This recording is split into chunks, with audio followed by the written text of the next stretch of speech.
Proper story's supposed to start at the beginning. Ain't so simple with this one. I know Bastion's a little bit old, but Bastion is a game about choices. What weapon should I pick? Which way shall I go? What ending should I choose? But we'll get back to that later. Bastion is a wonderful game about a protagonist aptly named the Kid.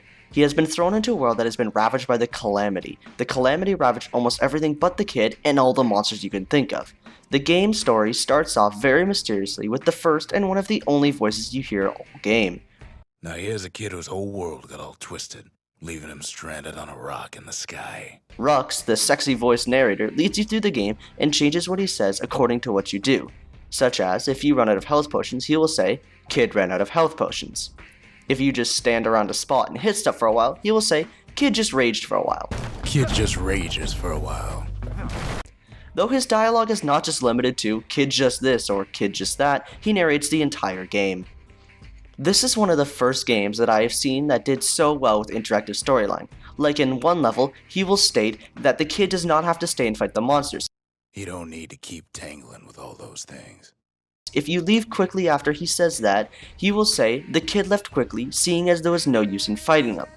But if you stay there, he will say that the kid just wanted to get a few more. Storyline is also portrayed through side quests. You could call them that. This is done through two objects, the pipe and the stockpot, both telling stories about the kid and Zia respectively. These extra tidbits of informational side quests are optional and offer storyline and background for the respective characters.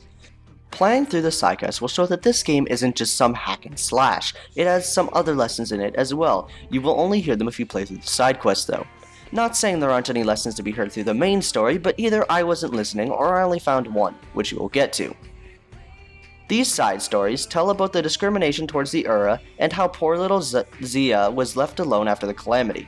It talks about how the kid worked so hard to help his mother, but it was all in vain and he was also left alone to the Calamity.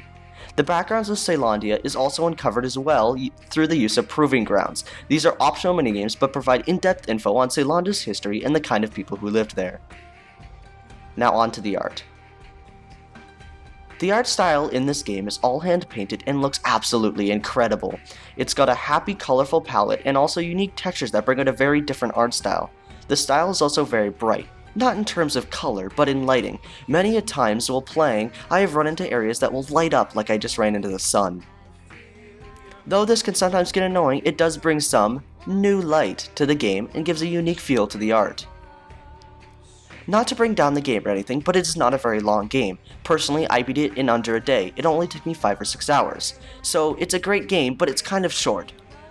Though, on top of that, it does give you a New Game Plus option, which does add replayability to it, so let's say double the game hours if you choose to play again.